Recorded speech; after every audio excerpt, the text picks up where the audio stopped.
Dia poi naik tingkat atas tu, dia kojokan ayam tu. Dia turun daripada pusat persembelihan ayam kat Thailand tu. Dia turun tiba-tiba dia lapar.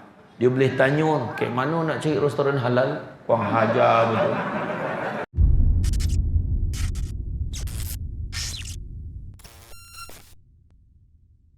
Alhamdulillah, syukur kepada Allah SWT kerana dengan limpah dan izinnya dapat kita bersama-sama pada malam ini, yang mana Nabi sebut barang siapa yang mengikuti jalan-jalan ke majlis ilmu, maka Allah akan anugerahkan kepadanya jalan-jalan ke syurga. Amin.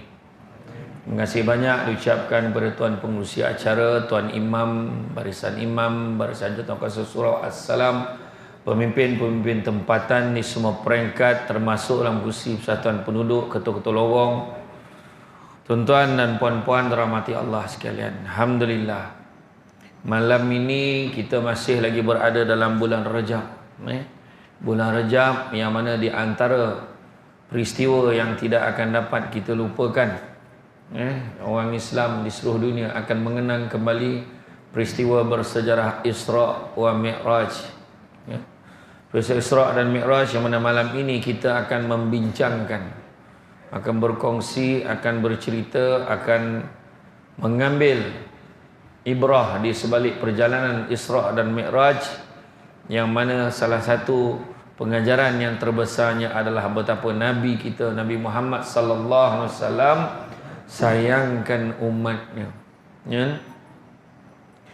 Pada 27 Rajab setiap tahun umat Islam di seluruh dunia akan mengadakan majlis sambutan. Isra' Mi'raj biasanya akan buat dengan pengisian tentang kelebihan-kelebihan, tentang peristiwa-peristiwa yang berlaku.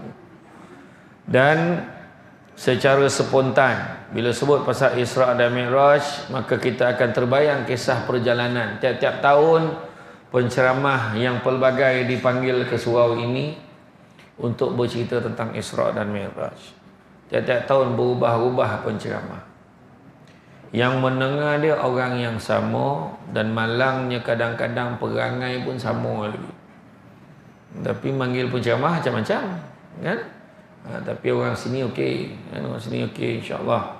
Tempat lain, kan? Yang mana perjalanan Nabi daripada Masjidil Haram ke Masjidil Aqsa menaiki apa? Burak, semua dah tahu.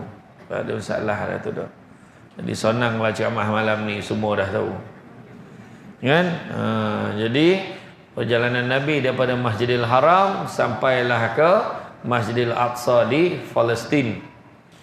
Mi'raj pula perjalanan daripada Masjidil Haram, Masjidil Aqsa ke Sidratul Muntaha di langit yang ketujuh. Perjalanan Nabi Muhammad SAW ini telah diabadikan oleh Allah SWT di dalam firman Allah di dalam surah Al-Isra ayat yang pertama. Tu pun semua orang dah tahu ayat tu. Apa ayat tu? A'udzubillahi minasyaitonir rajim. Subhanallazi asra bi'abdihi lailan minal masjidil haram ilal masjidil aqsa allazi barakna haulahu linuriyahu min ayatina innahu huwas samiul basir. Sadaqallahul azim. Maksud ayat tu, Maha Suci Allah yang telah memperjalankan hambanya pada waktu malam, pada suatu malam, dari Masjidil Haram ke Masjidil Aqsa. Allazi barakna haulahu, yang mana kami berkati sekelilingnya, linuriyahu min ayatina, yang mana kami nampakkan, kami perlihatkan tanda-tanda kekuasaan dan kebesaran kami. Innahu huwas samiul basir, dan sesungguhnya dia adalah maha mendengar lagi maha melihat. Faham tak tu? Faham. Selesai ceramah malam ni. Dah semua dah faham, apa lagi nak cerita? Macam itulah. Menariknya perjalanan bila sebut Maha Suci Allah, kan? Subhanallazi asra bi'abdihi lailan, bila diperjalankan hambanya pada waktu malam, maka kita kena ambil faham, mesti percaya tubuh badan Nabi itu yang diperjalankan. Kalau tidak dia sebut asra bi ruhi bi abdihi lailan, diperjalankan rohnya pada waktu malam. Tu yang copeknya tu. Tak, mesti percaya tubuh badan Nabi tu sendiri yang diperjalankan. Dia bukan mimpi, dia bukan apa, memang clear Nabi jalan pada waktu malam. Kita hari ni cakap senanglah percaya, sebab kita pernah tengok kenderaan-kenderaan yang laju kat sekeliling kita. Kita dah tengok kapal terbang, kita tengok Airbus, kita tengok jet pejuang, kita tengok kan jet yang laju tu kan. Tapi ketika zaman Nabi dulu, apa kenderaan yang paling laju? Paling laju kuda. Jadi bukan senang nak mempercayai kisah Nabi ni, kan? Jadi peristiwa ini pada pandangan orang yang tidak beriman sudah tentu susah untuk mempercayainya, kan? Sekembali dari Isra dan Mi'raj, Nabi Muhammad SAW telah diragui dan ditertawakan oleh Abu Jahal dan Abu Lahab terutamanya. Bagi Abu Jahal, nanti dulu, wahai Muhammad, nanti lu, kau jangan cerita lu, let lu, kau tunggu aku kumpul dulu orang ramai, bu, syok cerita ni, kau jangan cerita dulu, kejap dah. Sebab pada Abu Jahal, inilah peluang nak membuktikan betapa gilanya Muhammad ni. Ya. Jadi makna kata, satu pengajaran untuk semua orang. Nabi pun dah biasa kena kutuk. Apa hal nak kita panih telinga bila orang kutuk kita? Sabarlah banyak. Samsul debat, siapa tak kutuk? Lantak kau lah. Kan? Apa pening-pening kepala? Kan? Iya. Kan, kita kena marah, kita balas balik, kan. Apa beza kita dengan orang yang kutuk kita? Sama, tuan-tuan. Itu sebab orang kutuk pergi lantaknya, ya. Ramai betul yang merakam malam hendak tu. Lepas tu tangan macam ni, ya koreh ni, kau jangan diurut ni, boli lah stand, aduh, sian ni. Tapi kan, inilah bukti bahawa Muhammad ini pada Abu Jahal, Muhammad ni gila, dia sihir dia. Satu malam kok yo pun mesti dia ahli sihir dia. Macam mana dia boleh sampai situ? Saya selalu bawa gambaran macam Samud kat rumah kita. Samud tu dia tengah round-round, tiba-tiba dia relax dekat atas kopiah. Saya pula nak pergi ceramah kat mana? Nak ceramah dekat Sarawak.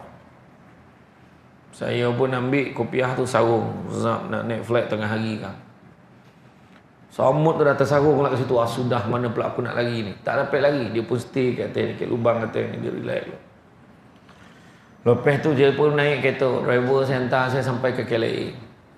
Sampai ke KLIA, dia pun nampak, oi, besar KLIA ni. Samud. Lepas tu saya pun naiklah flight. Naik flight, dia saya tengok pramugari tu, Samud tu pun tengok. Lawa juga pramugari ni, Samud dia cakap. Lepas tu dia kata, nak minum cik boleh? Nak apa? Bagi saya fresh orange. Dia pun keluar fresh orange. Samud dia dah garam nak pergi ke air. Tapi dia tak berani, takut dia turun kan tak sampai naik balik. Dia relax kat atas tu. Saya pun naik flight daripada Sarawak, daripada KLIA ke Sarawak 2 jam.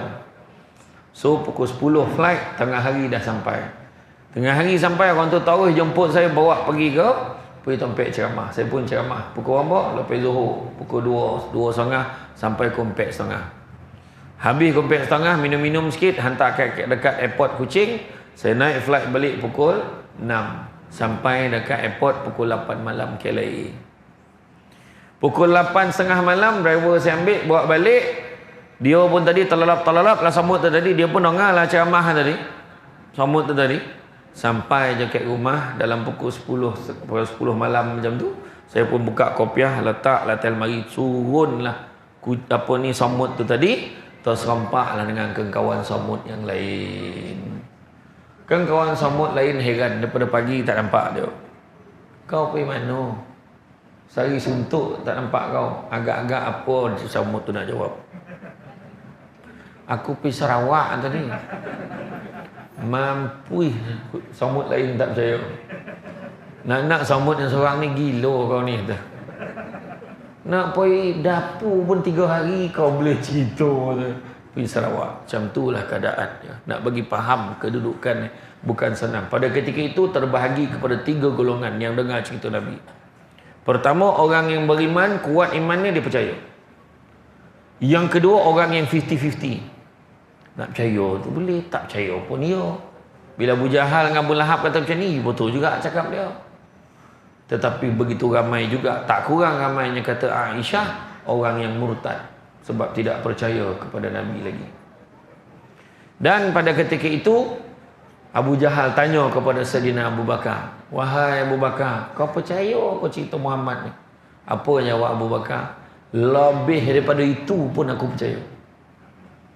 Kalau siap ceritalah Nabi naik atas langit tu siap shopping mau bawa turun pun aku percaya. Cakaplah apa pun. Maknanya sebab kalau keluar pada mulut Muhammad sallallahu alaihi wasallam, tentu aku akan percaya. Sebab itulah Nabi memberikan apa? Jolokan. Ada apa? Sayyidina Abu Bakar mendapat jolokan nama Abu Bakar As-Siddiq, yang benar dan membenarkan.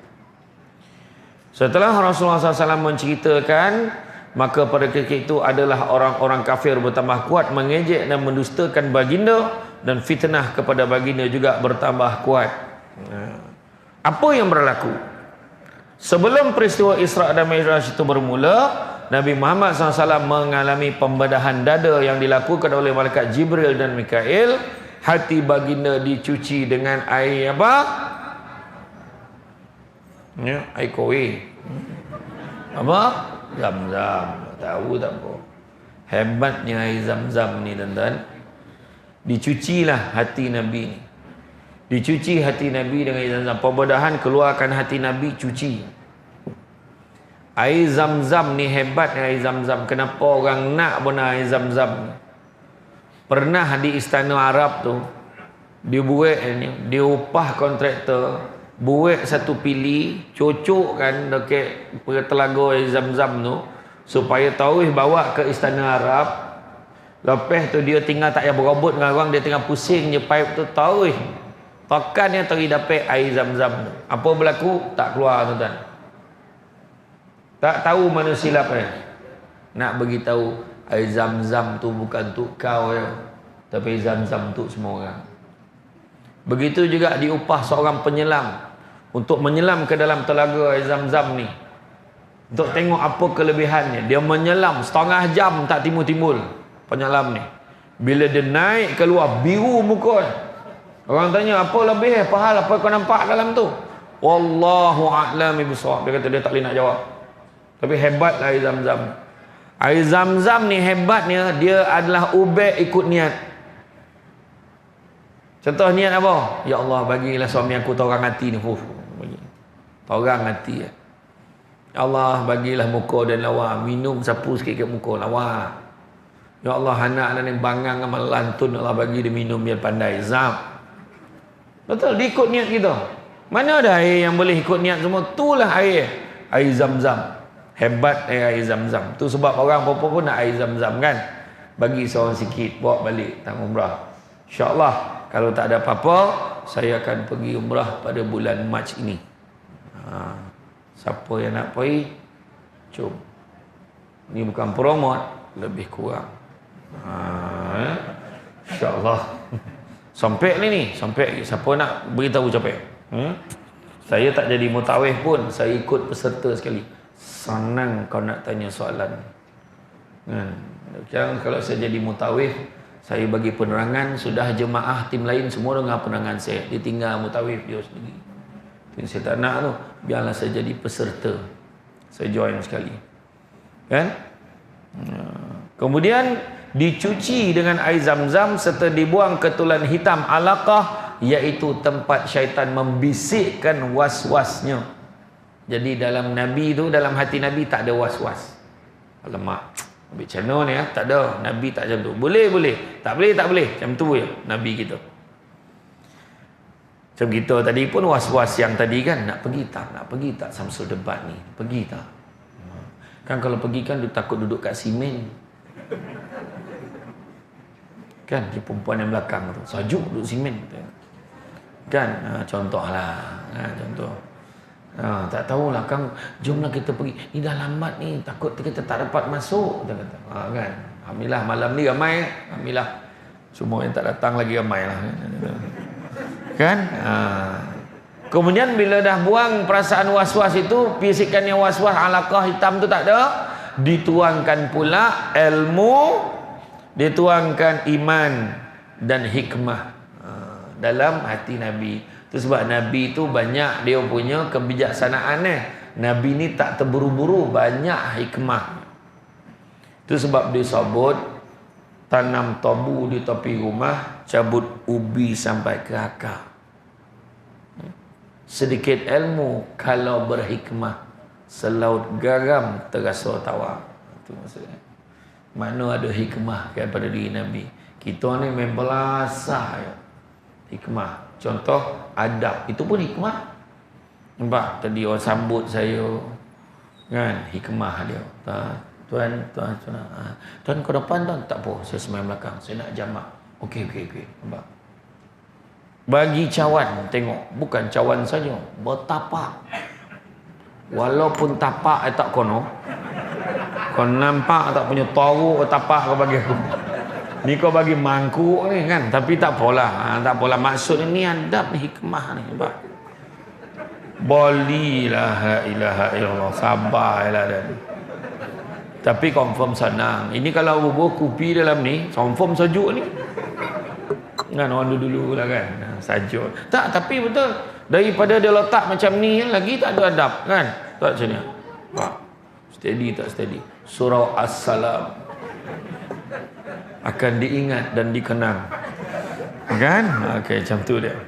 Dan kemudian kan, setelah dituang hikmah, ilmu dan iman ke dada Nabi, kemudian disil, dijahit dan dimeterikan dengan tanda khatimin nubuwah, iaitu Nabi yang terakhir.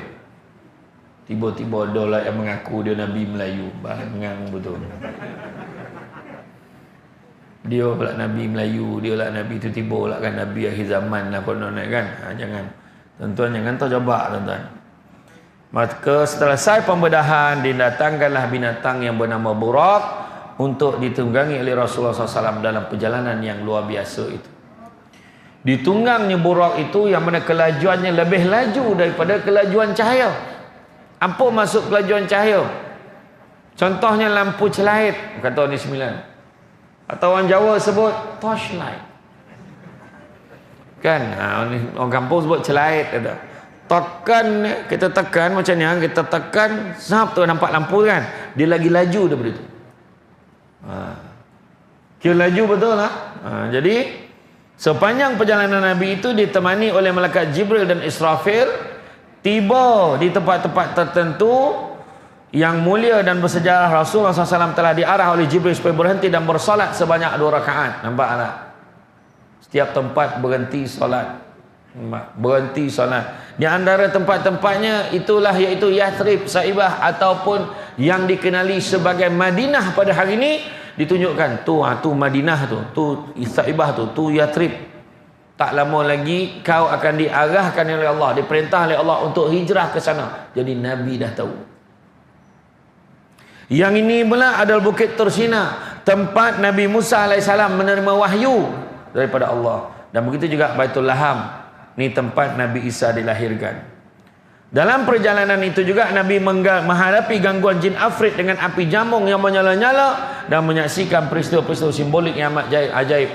Nak beritahu Nabi ni diganggu juga. Nak beritahu buat benda baik mesti ada gangguan.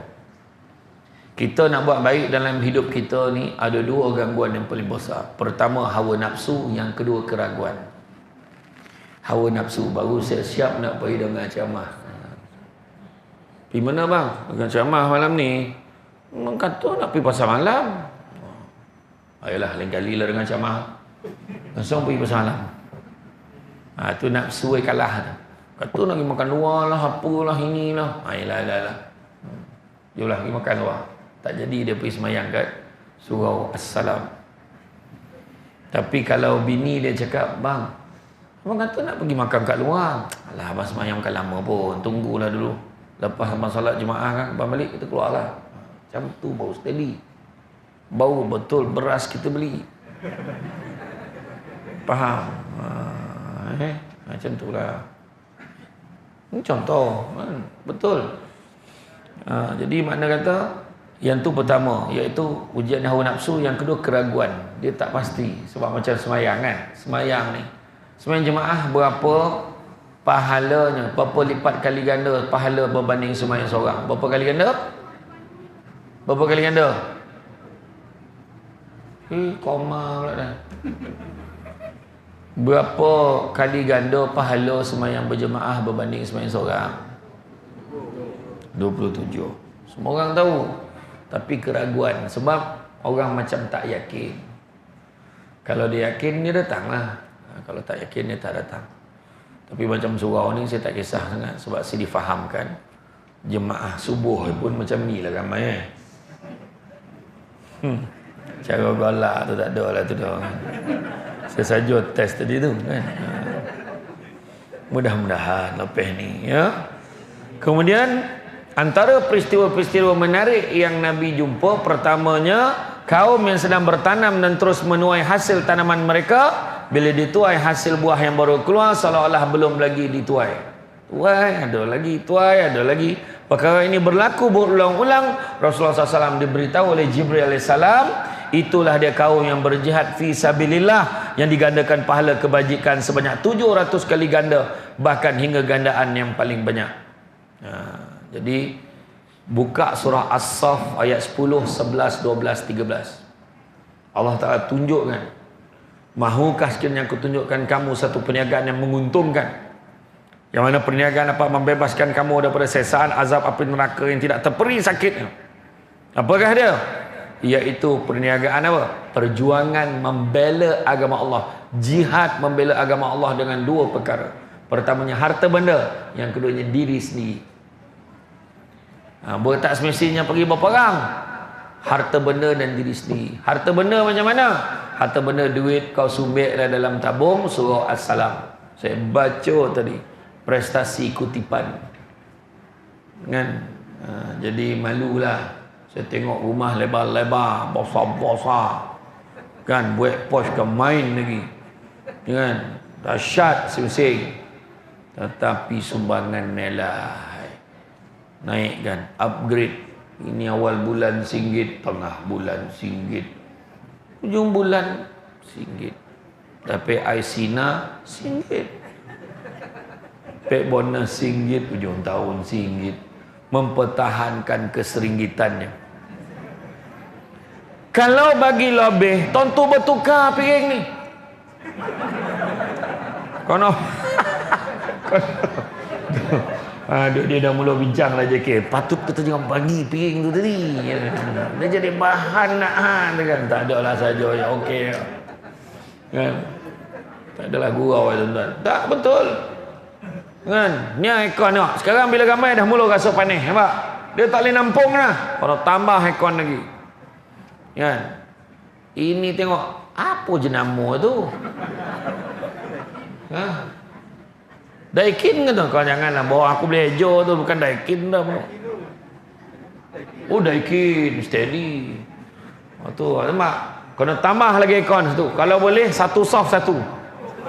Macam tu, biar dia mengigil lah semayang. Macam tu lah. Orang perempuan pun kena tukar tirai tu. Nampak kan? Macam tu lah. Tapi kapet okey. Baru tukar ni kan? Belum? Belum tukar. Takat seminggu dua boleh settle ni. Kan? Iya, ni cakap betul. Kalau kita ada keazaman. Ni cerita tadi. Dalam surah As-Saff ayat 10, 11, 12, 13 tadi. Jihad dengan harta benda dan diri sendiri. Diri sendiri perangai kena elok. Yang harta benda ni kita ke mana kita belanjakan duit kita? Niatkan fi sabilillah. Apakah keuntungannya? Ada 4 Allah Ta'ala sebut dalam surah As-Saff. Pertama, keampunan dosa-dosa. Kedua, Allah Ta'ala akan bagi syurga adnin, yang mana di bawahnya mengalir sungai-sungai. Yang ketiga, Allah bagikan pertolongan. Dan yang keempat, Allah bagi kemenangan dan kejayaan kepada kita, yang mana cepat masa berlakunya. Buka surah As-Saff. Itu yang diceritakan sebagai jihad fi sabilillah. Kemudian Nabi terbau bau harum. Maka kata Jibril, itulah bau kubur Masyitah, iaitu tukang sisir rambut anak Fir'aun, kan, bersama suami dan anak-anaknya termasuk bayi yang dapat bercakap untuk menguatkan iman ibunya yang dibunuh oleh Fir'aun. Fir'aun tengah sisir rambut anak, apa ni, Masyitah tengah sisir rambut anak Fir'aun, tolopeh sikat tu Allah sebut anak tahu kau sebut apa tu? Aku sebut nama Tuhanku iaitu Allah. Bukan nambah dan kau Tuhan, dia kata. Dia kata tak, dia mengadulah doreh pada Fir'aun. Fir'aun pun cakap, betul kau sebut ada Tuhan selain aku? Apa cer? Sebab Fir'aun dah perasan dia Tuhan. Sebab apa? Sebab Fir'aun rasa bongkak, rasa sombong sebab Allah tak bagi dia sakit. Allah tak bagi dia susah. Dia tak pernah domam, dia tak pernah poning, dia tak pernah COVID. Omicron tak ada. Dia ada penasihat pula namanya Haman. Haman ni pun sama menyahanam dengan dia. Penasihat yang tak berguna. Sampaikan satu ketika waktu dah nak tenggelam dalam air pun, sesungguhnya kata apa? Kata Musa kata, kau jangan risau wahai Fir'aun. Kau sembahlah Allah, kerana sesungguhnya Allah akan selamatkan kau daripada musibah. Kau akan tetap dapat kerajaan kau yang besar ni, tapi kau sembahlah Allah. Dia pun tanya Haman, apa pandangan kamu wahai Haman? Haman kata, jangan. Selama ni kau jadi Tuhan, orang sembah kau, tapi kalau kau jadi hamba, maka kau yang akan menyembah. Oh tidak, langsung tenggelam. Jadi Masyitah ni bila dia tetap, dia kata Allah adalah Tuhanku, maka dia ambil keluarga dia seorang-seorang. Aku bagi kau can. Dalam tu dah siap kawah yang mengelegak. Kau cakap sekarang, siapa Tuhan? Aku ke Allah? Dia kata. Kalau tidak, aku tolak seorang-seorang masuk dalam kawah ni. Tak, dia kata Allah Tuhanku. Tolak suami, tolak anak. Sampai tiba-tiba tersentuh hati seorang ibu bila nampak seorang bayi, anak dia yang masih bayi. Alamak, tiba-tiba tak sampai hati. Bersuaralah anak tu, bayi tu, janganlah kau risau wahai ibuku, sesungguhnya syurga Allah sedang menanti kita. Bersuara bayi tu. Langsung masuk dalam kawah tu dengan Masyitah. Kubur dia berwarna-warni kan. Kalau kita lalu kubur terbau-warni, itu lain. Kubur Masyitah kan, itu kan, jangan. Tak ada terus, tak bau hilang minyak wangi ke apa tu, kau janganlah percaya. Kau mana tengok cerita hantu kau ni, tu salah Kemudian sekumpulan orang yang sedang memecahkan kepada mereka, sekali dipecahkan kepala mereka akan elok kembali, sembuh kembali, dipecahkan lagi, elok ni, pecah lagi, elok, pecah lagi. Maka kata Jibril, itulah orang yang berat kepala mereka untuk sujud, iaitu berat nak solat. Kan? Kita kadang maghrib senang kan, maghrib senang lah tak. Tapi yang paling mencabar sekali, yang paling sikit rakaat dia, subuh. Tu paling mencabar. Tu sebab buat pertandingan azan, panggil budak-budak tu azan lah, panggil. Kan? Jangan panggil yang azan yang, yelah kalau yang old timer ni bagi maghrib. Allahu Akbar, Allahu Akbar, maghrib. Subuh ni kan itu. Allahu Akbar, Allahu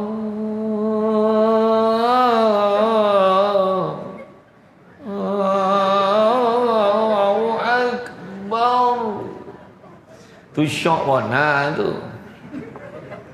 Subuh bagi Allahu Akbar, contoh. Bila maghrib, hayya 'alas salat,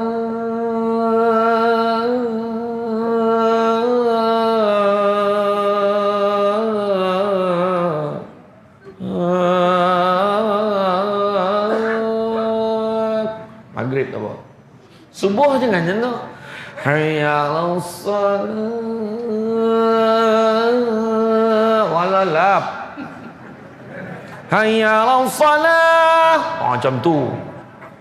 Mari semayang, tak kan? Hayya 'alas salah. Macam tu. So, mari semayang.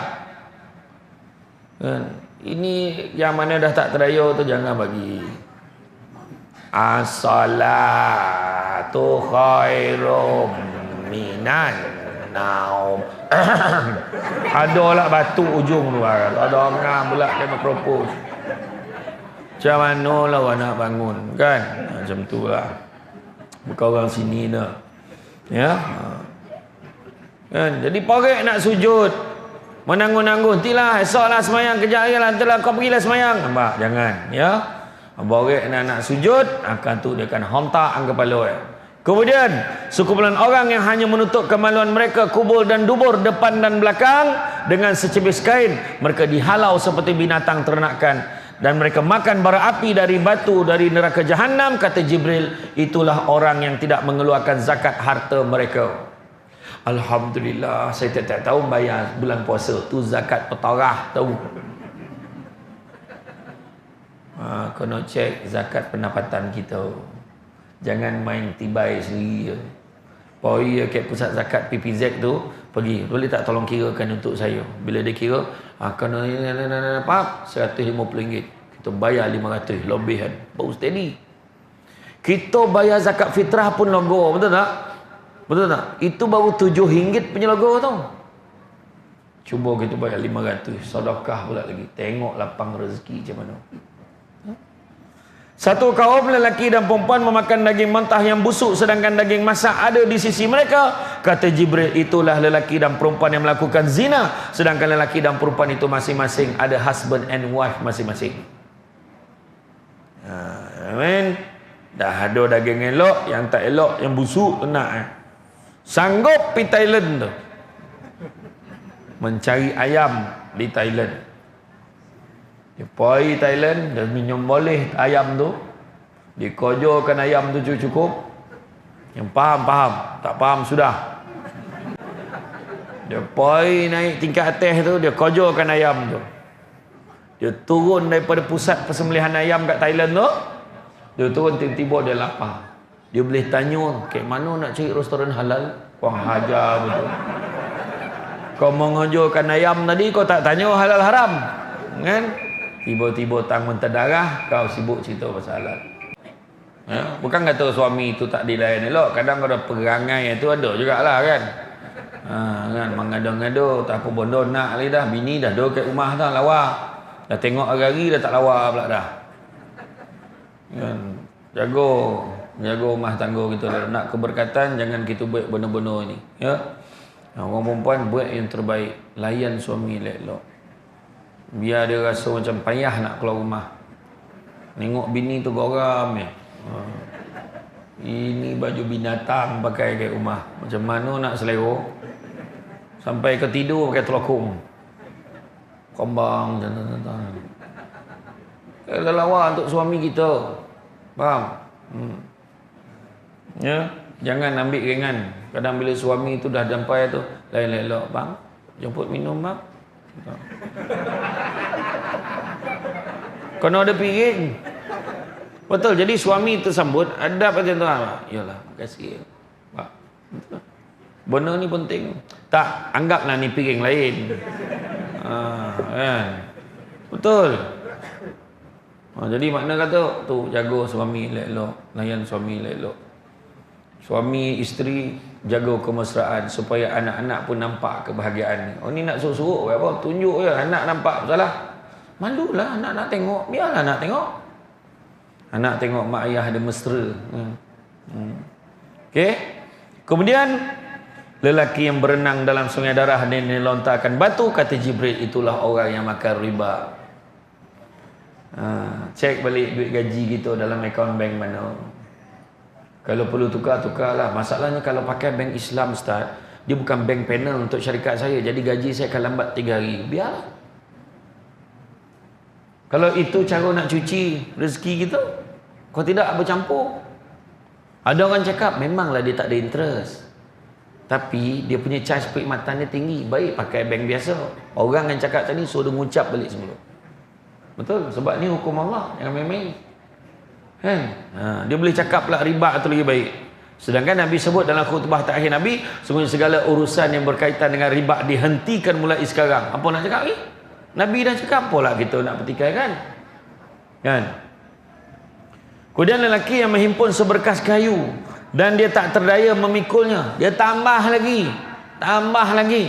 Itulah dia orang yang tak dapat menunaikan amanah tapi masih menerima amanah yang lain. Tak cukup dengan jawatan ketua kampung, ketua lorong, pengurusi KRT, pengurusi khairat kematian, poli, semua dia sapu. Dia seorang kena hidup ke taman ni. Contohlah. Kan? Tapi kadang-kadang dia bukan nak orang yang pilih dia. Tapi kalau orang dia dah tak nak tapi orang pilih dia, kenalah timur sebagai amanah. Kalau tak terbawa, kena mengaku siap. Saya minta maaf lah. Saya sekarang jawatan saya dah banyak warna. Saya pula kebetulan ada komitmen kerja. Saya bimbang saya tak boleh nak laksanakan ni. Tapi orang berkata, tolonglah tuan, tak ada orang lain lah, tuan je yang layak. Tapi saya sibuk, tak apa dah. Rupanya orang nak dia juga sebab duit dia banyak. Jadi dia tu senang, kalau nak ngulu-ngulu tu senang. Tuan tak apa, kita letak nama je, yang penting hulu. Wah, hajar tu. Kan, contohlah. Kan ada yang macam tu. Tapi tak apalah, kalau redha orang tu tak apa. Tapi bila servis tak bagus, ada orang petikai kan, amanah tu tetap akan dipertanggungjawabkan. Kena faham. La imana liman la amanatalahu. Tidak beriman orang yang tidak menjaga amanahnya. Kemudian satu kaum yang menggunting lidah dan bibir mereka dengan gunting besi berkali-kali. Elok dia gunting lagi. Dia gunting besi, gunting lidah. Ni gunting bibir, gunting lidah. Gunting bibir, gunting lidah. Elok gunting lagi. Kan? Itulah orang yang membuat fitnah dan mengatakan sesuatu yang dia sendiri tidak melakukannya. Ramai cakap yang bukan-bukan. Memfitnah. Jangan tuduh-tuduh orang. Kita ni bila cakap pasal orang, baik berhenti. Kalau tak teramak, kalau tak sanggup nak minta maaf dengan orang, baik jangan cakap. Yang paling kesian sekali kita kutuk siapa? Kita kutuk orang dalam TV. Betul? Tak, kita nampak orang dalam TV, contohnya pelakon bangang, macam mana boleh jadi pelakon tak berguna punya orang, kita bantai dekat. Soalan saya, kita ada peluang tak nak jumpa dia minta maaf? Tak? Kalau setakat bantai orang macam ni kita tengah ni kan, dia ada dua tau, satu ribah, satu fitnah. Fitnah cakap benda yang tak betul, ribah tu mengutuk, benda tu mungkin betul, tapi kalau orang tu dengar kecil hati. Contoh kita duduk kan, agak ada berapa hari dia pakai baju tu kan, contoh dia tak ada baju lain kau. Benda tu kalau tuan tu dengar, kau cek hati tak? Kau cek hati. Kopiah dah kopam weh, dipakai lagi. Contoh dia kata. Benda tu, tapi kita mungkin hari raya jumpa dia boleh minta maaf. Tapi orang kita kutuk dalam TV tu. Walaupun ada menteri-menteri yang tak boleh pakai tu. Kan? Tapi kalau kau balennya, masa bila nak minta maaf? Baik jangan. Ni saya beritahu satu orang ni. Kan? Saya bukan nak backing sesiapa.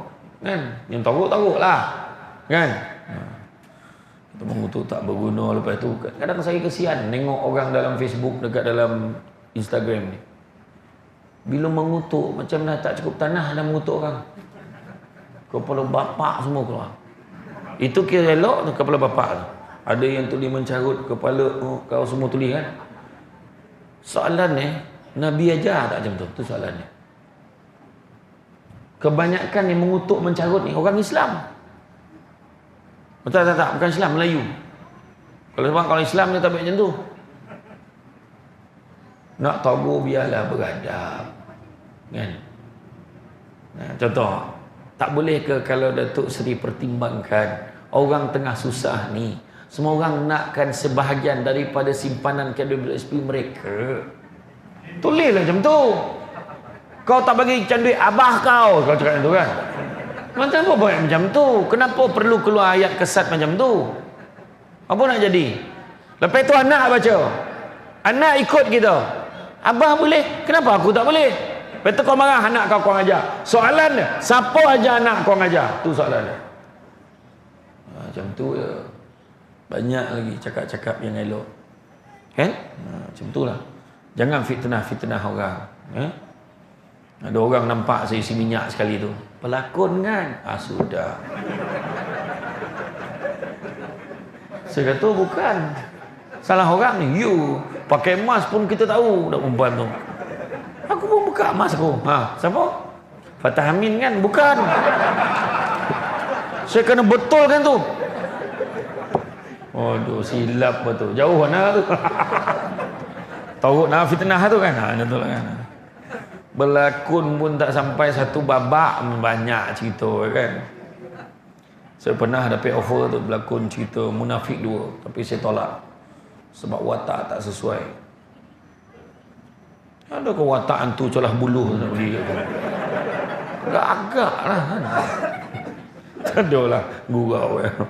Saya pernah sebut benda ni kat Samsul Yusof Olak ada kan? Jadi jangan, kita dah ada amanah banyak lagi, jangan minta lagi. Kadang dia minta, dia nak kat jawatan tu, dia nak kat jawatan tu. Tengok Khalid Al-Walid, bila dia jadi panglima angkatan tentera, bila dilucutkan jawatannya bagi orang lain pula, menangis kegembiraan dia. Alhamdulillah, aku tak payah fikirkan dah beban lagi ni, beban amanah yang berat ni. Kita tak, ketua kampung bertukar, bersusah duduk tukar ni. Kau siap kau ambil jawatan aku, kau siap kau boleh mengaku tu jawatan kau. Saya malam tahun baru hari itu, saya, Ustaz Abdullah Khairi, Ustaz Haslin dengan Dr. Izharif, kami berempat bincangkan dalam satu forum, tajuk dia, mana milik kita? Mana milik kita? Tak ada. Kalau kita tanya kan, jam tu siapa punya? Jam kat tangan tu siapa punya? Kebanyakan akan jawab, saya punya lah. Soalan kedua, tangan tu siapa punya? Susahnya. Tangan tu Allah punya. Macam mana kita boleh mengaku jam tu kita punya? Baik. Sudahnya tak ada apa pun kita punya. Termasuklah jawatan. Saya dulu pernah bergelar pengarah undang-undang dan penguasaan. Kan, saya ada staf yang ramai di bawah kelolaan saya, bawah tanggungjawab saya, bawah seliaan saya. Tapi sampai masuk pencet. Kita belakang, saya pegawai paling tinggi dekat pejabat tanah ni. Amin. Tiba-tiba bersandar dekat tiang surau Assalam, pencet. Nak cakap apa? Dulu semua nandal ni, mana yang orang-orang lama, semua nandal kau jo. Betul tak? Sampai masuk kita pencet. Makna jawatan tu bukan kita punya. Wakil rakyat tu, berapa lama kau jadi wakil rakyat? Kau nak ambil dada kau menteri, berapa lama? Sampai masuk orang lain pula pegang jawatan. Betul tak? Apa yang kita nak banggakan? Rumah kita ni bukan bawa mati, sampai masuk orang lain duduk. Dulu paling handal ni lah rumah dalam ni. Gila lah. Rumah suai. Tiba-tiba 3 tingkat bang depan bang. Zap. Langsung redup rumahnya. Contoh, mana rumah orang. Itulah di dunia. Tak pernah habis. Besok ada rumah 4 tingkat. 3 lah. 4. Bawah tanah ada satu lagi. Betul. Ada saya tengok kat Seremban tu. Kita ingat 2 tingkat, rupanya 3. Ada tingkat bawah. Masya. Sekarang kalau kau tengok harga kat Putrajaya, sebelah Banting Putrajaya, hilang akal lah tengok harga. Hanya 1.2 otak tu. 1.2 juta tu hanya penjodoh bilangan tak kena. Tapi itulah dia dunia. Kan?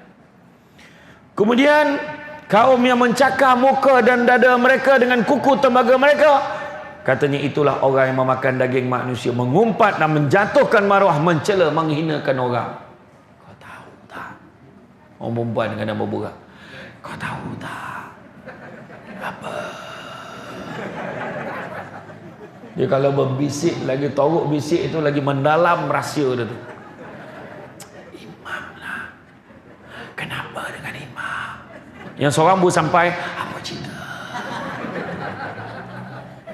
Allah, berhentilah mengumpet orang, janganlah ya. Kemudian seekor lembu jantan yang besar keluar dari lubang yang sempit, tak dapat dimasuk semula lubang itu, kata Jibril. Itulah orang yang bercakap besar, takbur, kemudian menyesal, tapi sudah terlambat. Aku macam ni, aku macam tu, aku macam ni, anak aku pandai, anak aku hebat, anak aku ni. Sekali malu. Tak payahlah sebut apa sebab kan. Macam-macam lah. Kalau tengok drama Melayu kan banyak jadi macam tu. Dia belagak dengan anak dia, semua sudah jadi macam tu. Tapi kita tak belajar. Kadang kan. Seorang perempuan dengan dulang yang penuh pelbagai perhiasan, Rasulullah tidak memperdulikannya, kerana kalau Rasulullah memberi perhatian kepadanya, nescaya umat Islam akan mengutamakan dunia pada akhirat. Kemudian seorang perempuan tua yang duduk di tengah jalan, Dan menyuruh Rasulullah berhenti. Rasulullah tidak menghiraukannya. Kata Jibril, itulah orang yang mensia-siakan umurnya sampai ke tua. Jadi pada yang orang-orang lama yang sampai ke surau, jangan malu. Kadang-kadang saya dah tua baru dapat surau, Ustaz. Saya dah tua baru sampai surau. Jangan malu. Itu tanda Allah sayang kita. Kita berada di tempat yang betul. Ya. Dah tua pun nak pergi surau. Tak. Elok tu. Ada orang tu tua-tua kek dangdut lagi. Saya pergi operasi dengan budak pong kosor tu. Kan? Tak tahan bunyi speaker tu, kuat betul. Dia yang mabuk ni boleh paluk speaker. Gila tak gila, tak apa ditolan orang tua ni. Ya. Ya. Kan? Kemudian seorang perempuan bongkok 3 menahan Rasulullah SAW untuk bertanyakan sesuatu. Kata Jibril, itulah gambaran umur dunia yang dah sangat tua dan menanti saat untuk hari kiamat. Zaman Nabi dah tua, zaman kita lebih lagi. Setibanya di Masjidil Aqsa, Nabi Muhammad SAW turun dari Burak dan masuk ke dalam masjid dan mengimamkan solat. Makin melorot pula sejadah ni, payah betul lah aku. Ini ya, tak payah, senang. Hamsu debat ni senang ya. Contoh kan.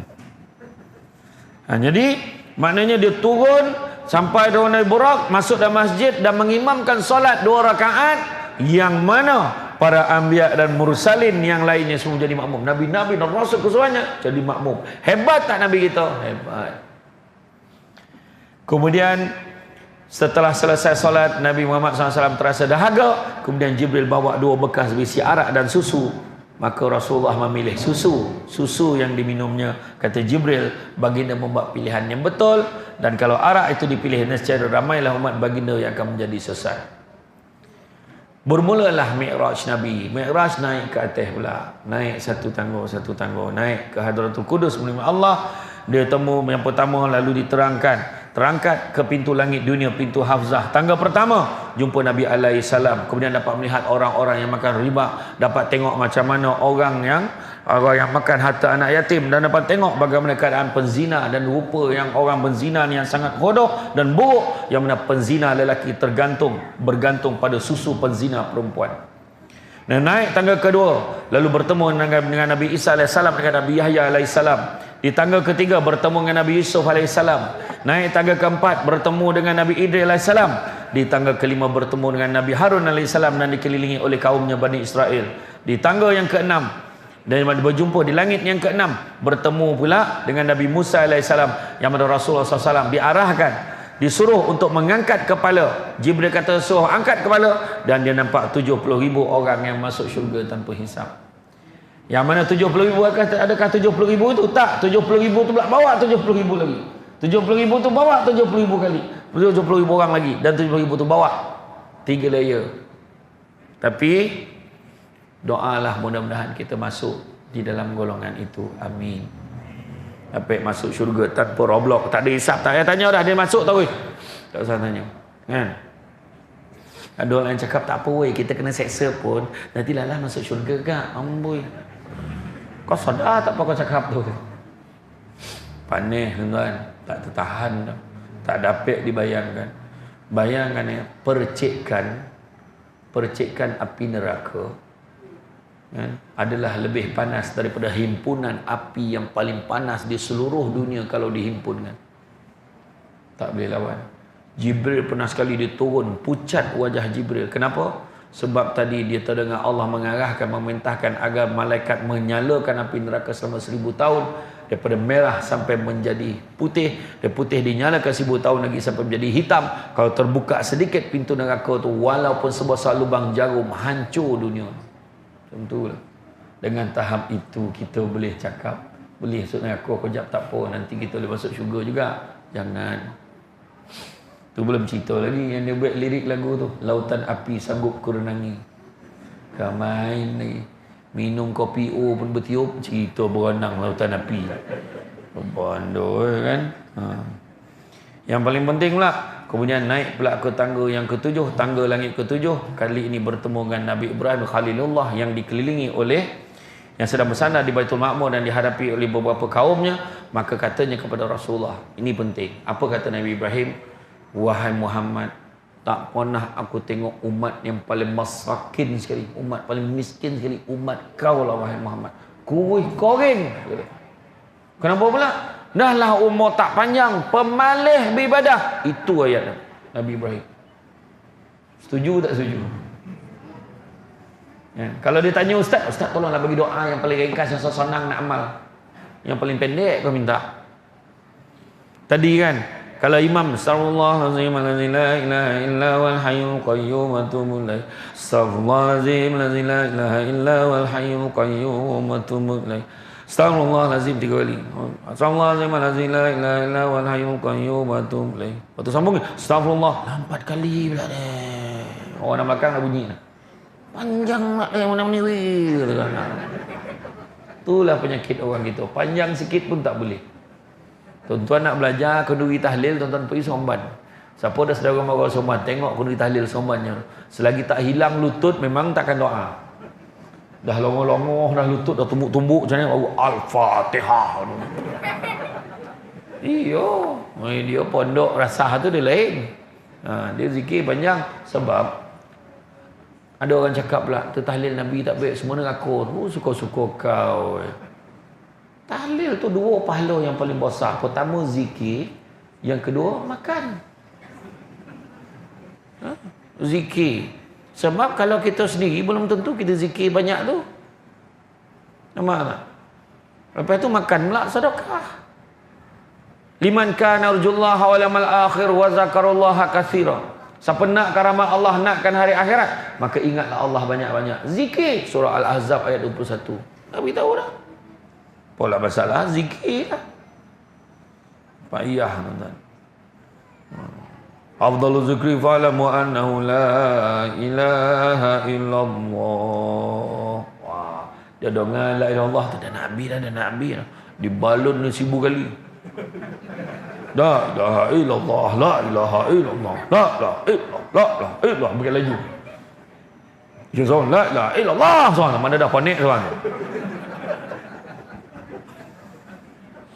Jadi Nabi Ibrahim kata umat kau paling miskin sekali, umur dah tak panjang, ibadah tak banyak. Jadi macam mana? Suruhlah mereka tanam tanaman syurga. Apakah ada? Itulah dalam satu riwayat sebut la haula wala quwata illa billahil azim, ataupun satu lagi subhanallah alhamdulillah wala ilaha illallah wallahu akbar wala haula wala quwata illa billahil azim. Ini adalah merupakan khazanah daripada syurga yang turun hanya untuk umat Nabi Muhammad SAW saja. Rugi siapa tak amal. Orang perempuan kadang tak marah nak la haula wala quwata illa billahil azim, baru dapat sekotul. Dia tunggu marah baru dapat. Kadang ada tu kan. Ada tak apalah, janji ada. Ya.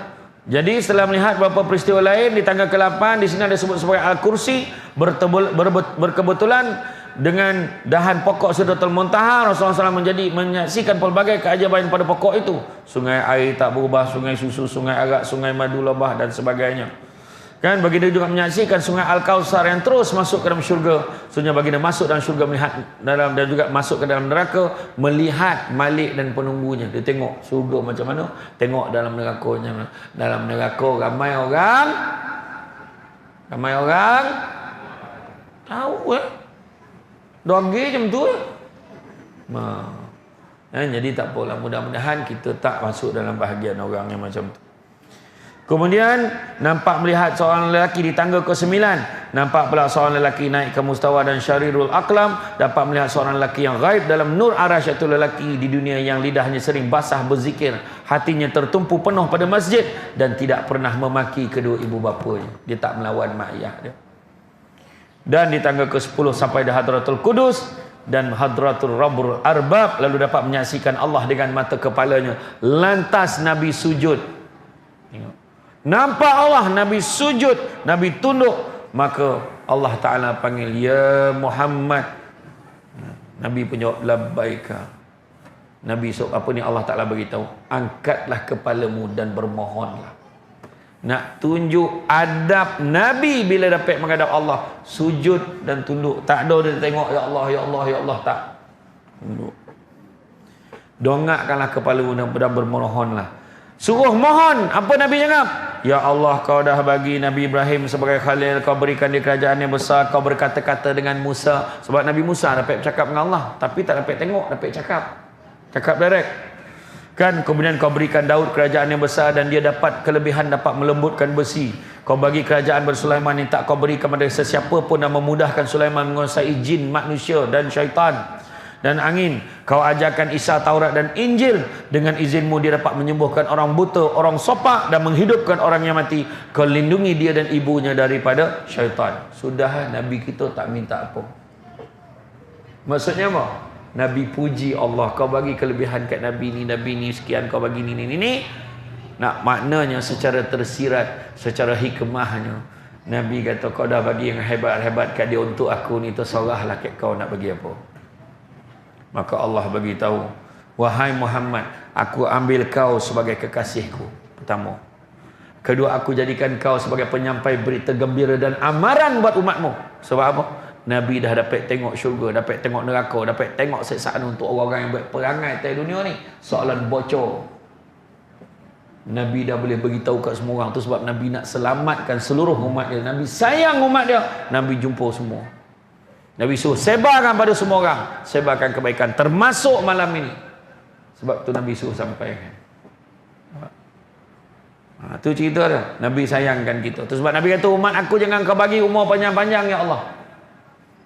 Kalau Nabi sayangkan umat, kenapa lah minta jangan panjang umur panjang? Sebab Nabi kenal umat dia. Lagi panjang umur umat Nabi Muhammad, lagi panjang cita-cita dia nanti. Ya. Anak-anak Adam kalau diberikan 2 lembah emas, nescaya dia akan minta lembah yang ketiga. Itu Nabi cakap. Itu sebab umur kita tak panjang. Bila umur tak panjang, senang boleh bajet. Umur 50 tahun dia dah mula sampai surau. Kira. Kalau lah umur kita macam umat Nabi Nuh 950 tahun dah macam. Tidak silap tak ada orang kat surau. Yang pasang ni kamera ni, sebab saya cakap ustaz dah habis ceramah kan, tekan off ya. Dia pun balik, kau hajar betul. Contohlah kan. Sebab umur panjang lagi 950 tahun. Kau berapa tahun lagi nak pencen? Adalah 700 tahun, rumah lama lagi. Macam tu lah kan. Tapi umur kita tak panjang, kita beli bajet. Orang Malaysia ni umur kebanyakan 50. Kalau 60 bonus, 70 ekstra, 80 tu bonus lah. 90 tahun gegar Baganza. Tapi tak ada yang sampai tu dah. Jarang lah. Adalah seorang dua yang terlepas sampai. Itu pun dah tahu per orang lah. Macam tu kan. Tak payahlah. Tu sebab jangan minta panjang umur. Kalau kita doa tu untuk bersedia orang kan. Kalau saya bila mengucapkan sama ilahi tu, saya doakan semoga dipanjangkan umur dengan segala kebaikan dan semoga dimurahkan rezeki dengan segala keberkatan. Macam tu doa. Panjang umur nyusahkan orang baik apa? Allah, bila lah nak mampu ni? Dulu kau yang minta panjang umur. Kau tanya bila nak mampu. Macam itulah. Ya? Kemudian aku beri keutamaan dan keistimewaan kepada umatmu pada hari kiamat. Aku jadikan umatmu sebagai dah copek bona pula dah.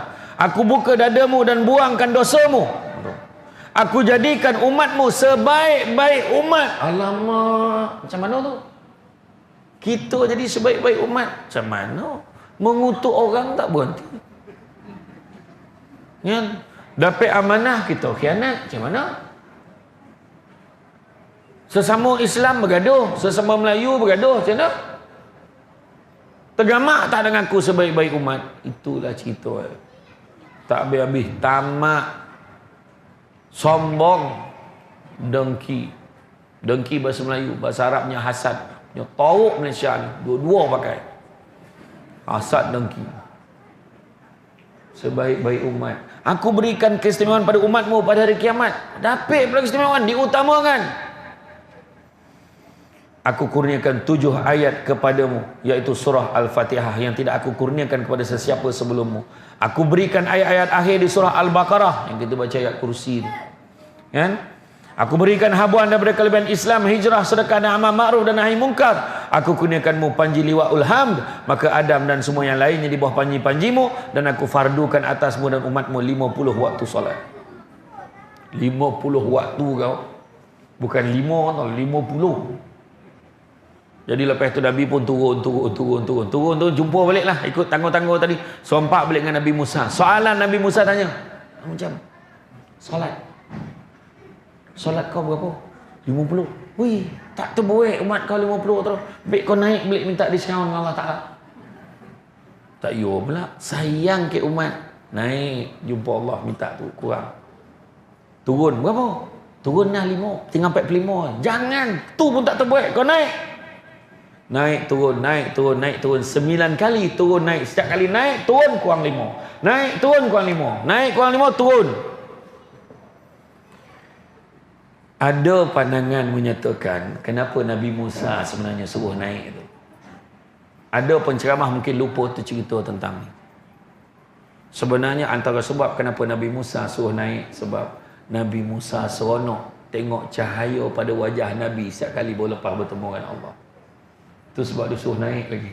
Naik lagi. Kalau ikutkan, itu umat Nabi Muhammad, bukan umat dia. Tapi dia suruh naik. Sebab dia nak tengok cahaya Nabi tu. Terpancar muka Nabi tu, cahaya bertemu dengan Allah. Sudahnya dah 9 kali tu naik, tinggal berapa? Tinggal 5. 5 ni pun tak terbuat, baik kau naik balik. Nabi kata cukup dah tu. Dah tak ada muka dah aku nak minta dengan Allah ni, malu dah rasa. Tapi Nabi Musa kata, percayalah cakap aku, yang 5 ni pun borek untuk umat kau buat. Itu pun ada yang cakap tu, Nabi patut kena naik sekali lagi. Tu akal kau pemalih tak nak sembahyang tu. Iyalah betul, patut Nabi kena naik sekali lagi tu, patut dah kan. Tak ada. 5 ni jagolah tuan-tuan. Tiket kita nak temu Allah 2 4 3 4 tu talian ni. 2 4 3 4. Ya. Jadi kemudian Nabi pun turun. Kemudian aku berikan habuan kelebihan Islam, hijrah, aku sedekahkan amal ma'ruf nahi munkar, aku kurniakan panji liwaul ham, yang mana maka Adam dan semua lainnya akan bernaung di bawah panji-panjimu, dan aku fardukan ke atas umatmu 50 waktu salat. Jadi itulah kelebihan Nabi kita. Nabi turun balik, turun, dan selepas Mi'raj Nabi turun ke langit dunia semula, kemudian turun ke Baitul Maqdis, menunggang burak perjalanan pulang ke Mekah pada malam yang sama. Dan pada ketika itulah tuan-tuan dan puan sekalian, akhirnya bila kembali tadi Nabi dilayan oleh Abu Jahal dengan Abu Lahab dengan tauk sekali. Jadi peristiwa Isra dan Mi'raj ini bukan sekadar peristiwa untuk kita ceritakan setiap tahun. Antara pengalaman, antara pengajaran, antara ibrah yang patut kita ambil, pertama, membuktikan kebesaran Allah. Tak ada yang mustahil bagi Allah. Kalau Allah nak bagi, memang Allah Ta'ala boleh bagi. Allah nak ambil, boleh ambil. Allah Ta'ala boleh jadikan. Siapa sangka COVID boleh melanda seluruh dunia sebab kerosakan yang manusia buat kat dunia tu. Tengok apa berlaku pada orang Islam. Waktu Donald Trump naik jadi presiden, apa dia tak kutuk orang Islam? Dia halau orang Islam macam tu, yang berhijab tu keluar. Dia halau pada majlis dia, memalukan orang Islam. Dia buat, dia ingat tak ada apa jadi kat dia. Akhirnya dia jadi, buat sekian kalinya berlaku. Akhirnya presiden Amerika Syarikat yang kalah walaupun baru sepenggal. Kalah pula dengan Biden pula tu. Joe Biden. Orang Kelangor mana dah. Allah hina dia, nampak? Kemudian Allah bagi COVID. Allah bagi COVID seluruh dunia dapat. Nak cakap apa? Kita pun tak tahu macam mana. Kedua, peristiwa ini menguji akidah dan keimanan. Bila datang satu perkara, mana iman kita? Sebab itulah ketika zaman Nabi itu, bagaimana para sahabat pun diuji. Orang yang hidup ketika zaman Nabi diuji. Kau percaya tak ke Muhammad? Kau percaya tak Muhammad? Kita hari ini pun diuji dengan pelbagai. Macam-macam manusia hari ini yang polik-polik. Polik-polik. Rasuah dianggap biasa. Menipu, okeylah tu zaman sekarang. Siapa cakap? Sekarang zaman kabel, kita kena hulu baru dapat. Tu masalahnya. Ada orang pula yang meredakan benda tu. Kenapa? Tak boleh lah. Tak percaya dengan rezeki Allah. Tak dapat kerja. Tak apalah, ada kerja lain. Sanggup bayar, sanggup ini, nak dapat kerja pembantu takbir kat majlis perbandaran. Apa masalah kau? Contoh itulah dia. Tak percaya dengan rezeki Allah, tu masalah dia. Rupanya Allah nak bagi lebih baik lagi, percayalah. Macam-macam lagi tuan-tuan. Qul ya ibadiyallazina asrafu ala anfusihim, wahai hamba-hamba yang melampaui batas atas diri mereka sendiri. Surah Az-Zumar ayat 53. Cuba.